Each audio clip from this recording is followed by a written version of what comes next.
of the Eastern Illinois University Panthers, Mike Brad, inviting all of our fans from Peoria to the Indiana state line to listen for Panther football again this fall on WHOW's many platforms on AM, FM, and streamed online. EIU Panther football is part of WHOW's great weekend sports programming schedule, including a Best of Clinton Maroon sports broadcast and CBS Sports Radio. We'll bring you every Panther game start to finish right here on Central Illinois' news, agriculture, and sports station, WHOW.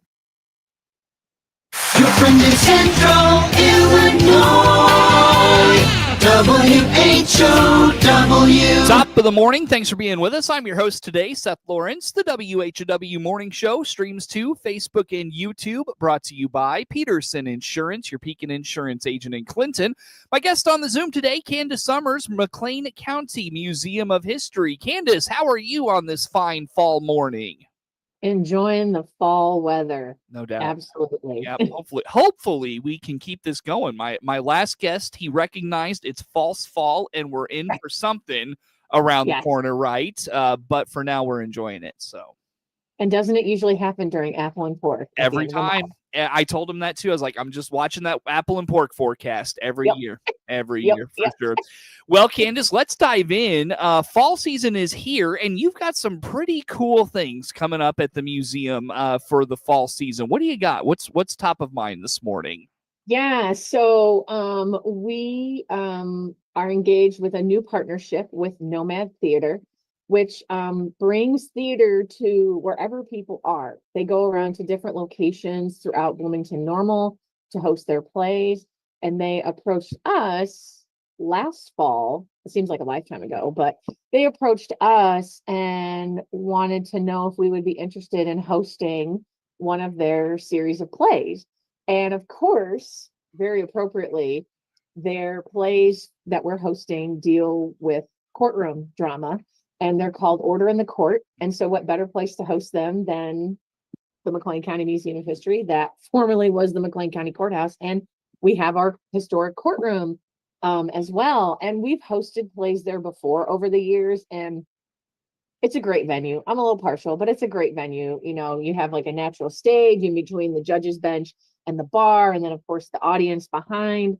And true to life, you know, it can get a little warm in there, much like it probably did when it was a courthouse. So we have paper fans, you know, that we give people to be a little authentic. But we're super excited about Order in the Court that kicks off September 19th and has 5 shows, the 19th, 20th, 25th, 26th, and 27th. They're 10-minute play format, so you'll get 7 plays for the evening, and each of them is unique and really exciting. And one of them is local history based, which I'm very partial to. Sure. What is it? So the one that's local history based is called the Indignant Ladies of Towanda. And so this came about where, you know, and this years ago, I learned about this little blip in Towanda's history, Towanda, Illinois, where a large group of women, 60 to 70 in number, armed with hatchets, attacked and destroyed the Buena Vista Saloon in Towanda, Illinois in 1858. So this was like, you know, temperance movement, you know, think of Carrie Nation, you know, with her hatchet going and destroying, you know, the demon rum. And so we didn't have many details on this incident.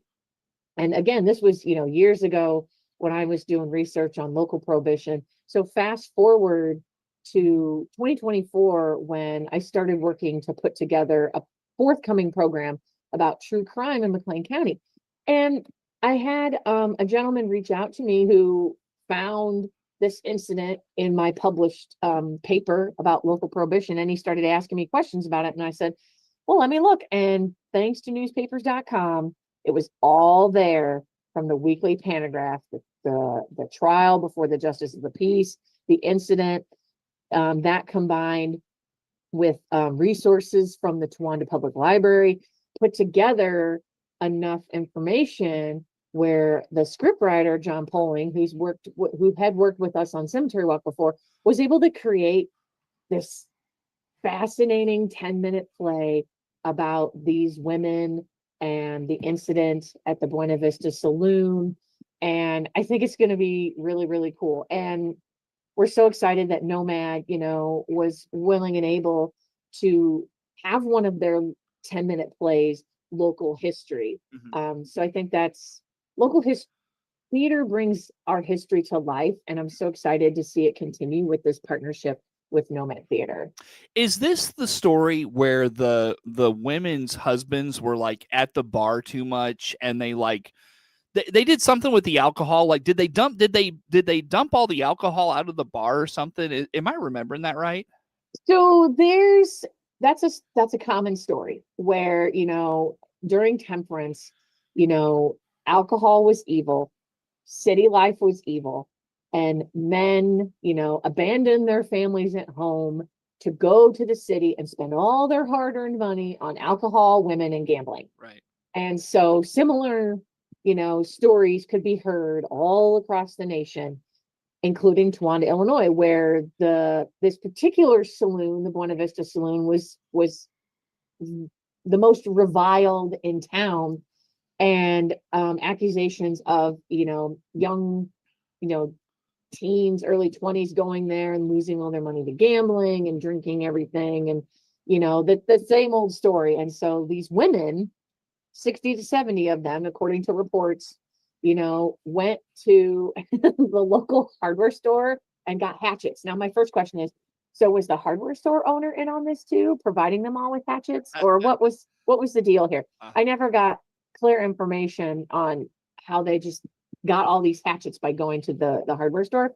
And then they marched uptown, to the saloon, and then, with smiling faces began their sacred work, as the report called it in the Pantograph. And I don't want to give away too many details because I want everybody to come to the show. Yeah, sure. But I mean, it's a fascinating story. Again, just par for the course with the temperance movement, Yeah.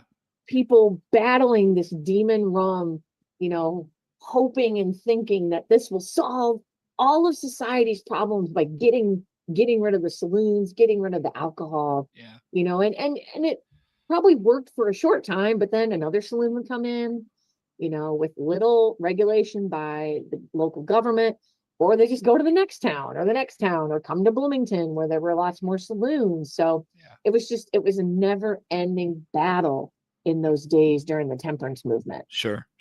Candace Summers, McLean County Museum of History, our guest on the Zoom today.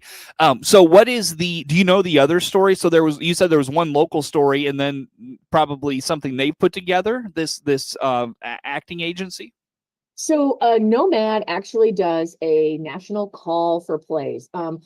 Much like many local theater groups do when they have like 10-minute play festivals. And so they have writers, submit plays from all over the nation, and then they, a committee selects the winning plays. And so we have a nice mix of regional people and a couple other local folks whose plays were selected to be featured. So one of the plays is called Drag Bar, where a sassy drag queen is grilled by a lawyer in a courtroom. We have a play called End of Life, where it's kind of like a sci-fi slant to the play that involves AI threatening to shut down humanity's last digital refuge of conserved resources. Inquest is a play by local playwright Bruce Beck, where the two characters are asked to explain why one of their grandmothers died. Normal Traffic is another play where a determined man disputes his alleged moving violation in court. Disorder in the Court has zombies involved, so that's exciting. Judge Sparks is just the judge who's troubled by persistence of memory and the limits of his power. And then Zero Bond deals with a prosecutor who asks for no bond for their defendant, who has the statistical likelihood of being dangerous. So I think there's something for everyone with this mix of the plays. We have local history, we have a little bit of fantasy, we have things that mirror, real life. And so I think it'll be a really great lineup, again, set in our historic courtroom. So you really are immersed in these plays with, because cameras aren't allowed in courtrooms, reporters are, but you don't get that sense of drama unless you're really there. Right. Now, do they need local actors for this, or is everything outfit by them? So they do auditions locally. So you're going to see a lot of familiar faces in the cast, several of whom I worked with on the cemetery walk when we were still doing that as of last year. So it'll be fun to see some local folks, folks from the region, get to meet some new faces. So it's definitely, a really homegrown cast with the shows that they do. Nice. That local flavor. That's what you like. That's really cool. That's cool. Yeah. Forgive me. Did you say when these shows are, Candace? I feel like we glossed over that. No, yeah. So they kick off on Friday, September 19th at 7:30 p.m. There's a Saturday matinee on September 20th at 2, Thursday, September 25th, and Friday, September 26th at 7:30 p.m. And Saturday, September 27th, it's the final performance at 2 o'clock. You can either go to nomantheater.org for tickets, or we also have a link on the museum's website, makehistory.org, that'll take you right to the ticket selling location. I do strongly recommend people get their tickets as soon as possible because they are starting to dwindle as we get closer to the shows, because they're limited. We only have 100 seats, behind the bar that we can comfortably fit people. And you don't want to miss this, once run series of plays in our courtroom. Yeah, and Candace, a lot of folks probably remember the cemetery walks and wonder, is this kind of what's going to replace the cemetery walks? So nothing will ever replace the cemetery walk. That was truly, it had a life of its own. But the cemetery walk sunsetting is allowing us to better serve our community through the types of programs that people have been asking us for. They want this, experiential, immersive, kind of programming where here you're having courtroom plays featured right in our courtroom. So it's almost like you're a part of that play because you're sitting there and watching it, much like people in the audience would have watched, during an actual trial in there. We are, working on, featuring more objects from our collections in programs and upcoming displays. We've been hosting more public tours. I have a third architectural walking tour that we'll be doing later this month, where I did 2 last month. And because it's been so popular, we're doing another one.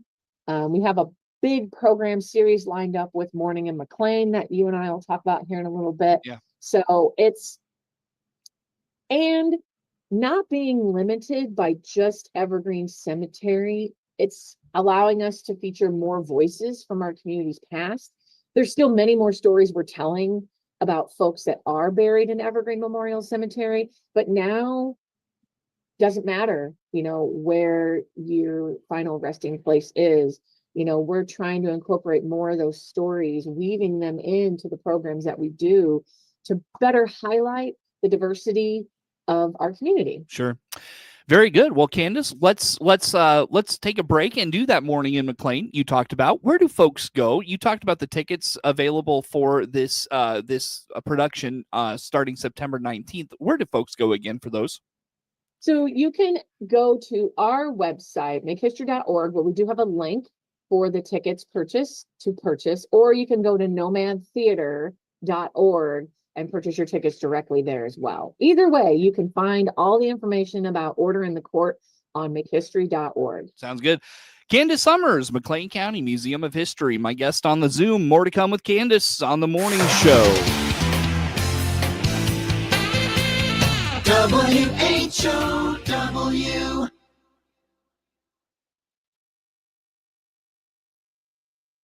Tuning in and listening to the news, hearing what's happening with local views across the country or in my town. I tune in to find out what's going down. Local radio, keeping me informed in my community. Local radio creates unity. Aces is the place with the helpful hardware, folks. Ace now offers free assembly and free delivery, so it's never been easier to get a great grill for your family, like a Weber gas grill, a Traeger wood pellet grill, or a Big Green Egg charcoal grill. Only at your neighborhood Ace. Around the block. What you need in stock, with people who know their grills.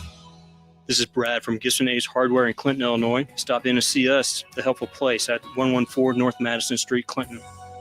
See participating store for details. WHOW is Central Illinois' ag station, and that includes providing farmers information on how the commodity markets close each day and week. I'm Todd Gleason from Illinois Public Media, University of Illinois Extension, inviting you to hear the daily closing market report weekday afternoons at 5:06, and on Saturdays, tune in for Commodity Week with a review of the week's markets at 8:30 in the morning, all on WHOW AM, FM, and streamed online. CEO Paul Skowron here from Warner Hospital and Health Services in Clinton. Call our family medicine clinic now to get your children's school physicals scheduled. We're accepting new patients of all ages. More info by clicking our icon at DeWittDailyNews.com. DeWittDailyNews.com is the area's leading local news source 24 hours a day, 7 days a week. Get the latest local news, obituaries, police blotter, weather forecast, and more. Head to DeWittDailyNews.com to get the local information you need to know. Your friend in Central Illinois, WHOW. Once again, a good morning. Thanks for being with us. I'm your host today, Seth Lawrence. The WHOW Morning Show streams to Facebook and YouTube, brought to you by Peterson Insurance, your Pekin Insurance agent in Clinton. My guest on the Zoom, Candace Summers, McLean County Museum of History. And Candace, as we catch up for this morning, I know you talked about Morning in McLean, another program coming up for the McLean County Museum of History. What is this? What's it all about? So Morning in McLean is going to be a curated set of display cases on all the floors of the museum, plus a program series that explores death, funerary culture, mourning practices in McLean County in the mid to late 19th century to the early 20th century. And this was actually inspired by our friends at the C.H. Moore Homestead when they did Morning More back in 2022. That sounded really familiar. I know. And so, like, I got so excited about Morning More. I'm like, oh my God, I can't wait to see this. I never got to see it because life happens. And also because of my experience with the cemetery walk, I knew we had some really cool things in our display or in our archives and our object collections. And I thought, wouldn't it be fun to put together a couple, maybe like 2 display cases, just kind of featuring some of the interesting artifacts, you know, monument makers here in Bloomington Normal, or, you know, photography, or, you know, things like that. And so I started digging, no pun intended, around in our, I know, it's that time of year, you know, cemetery jokes. And I started looking around, and I realized we have a lot more stuff than we can put into cases. I could have done more if we had the cases to do it. I have 7 cases, each with a different theme related to, you know, mourning culture. And I thought, you know, this is just the tip of the iceberg. I couldn't even fit everything we have into these 7 cases because there's just so much. And this really offers a snapshot into how mourning evolved, why we have some of the traditions we still have today, who were those monument makers who helped us etch in stone to remember our dearly departed, you know, who are the people that are buried in our cemeteries, and what cemeteries do we have in McLean County, highlighting, of course, Evergreen Memorial Cemetery. And so it just took off. And much like, you know, the person who worked on the cemetery walk for 20 years, like, I really wanted to find the stories behind the people whose objects we are using in these displays. And I got to tell you, I was just amazed by the information I found on the people themselves, because that's whose story we're trying to tell, is the people that these artifacts and archival material belong to. One that really fascinated me was a woman who did hair work. And so hair work is the art of making wreaths or jewelry, out of human hair, which was a very common practice back in the mid to late 19th century.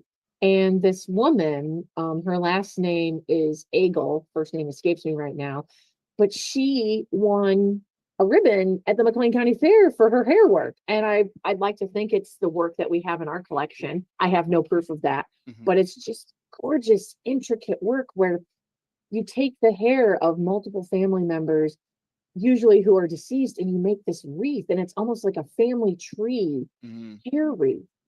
And it's just stunning work, and the craftsmanship and the care that went into the pieces, just in this one case is truly amazing. And that tells you how much death was a part of life. A woman could spend a huge chunk of her life in mourning, mourning a husband, mourning children, mourning parents. It truly is one of the only guarantees in life is death. And so exploring the cultural aspects, how things came to be, how it evolved over time, is something we want to help educate people about. Very good. When does this display go up? So it goes up on September 15th. Okay. And it'll be up through November 21st. It'll be on 3 floors of the museum, the first, second, and third floors. Wow. And then we have a series of associated programs with that, including September 11th, which is a little before, but the majority of the cases will be up and ready by then. We have an end-of-life doula who will be coming to speak about what exactly it is she does, how she helps people through the grieving process, how to come to terms with death. And so we're really excited to be able to host her for our Lunch and Learn on September 11th. A nice homage to the cemetery walk. We will be having a cemetery picnic at Evergreen Cemetery on October 4th, where I will be leading a tour, and then we'll be dining with the dead in the cemetery, much like people once used to do. Sure. Candace, I don't mean to cut you off. I'm so sorry to do that to you. What's the best place for folks to learn about all things coming up at McLean County Museum of History? Our website, mchistory.org, has all the details about mourning in McLean and the associated programs that are going with this display case. Very good. Candace Summers, McLean County Museum of History, my guest. Network News on the way.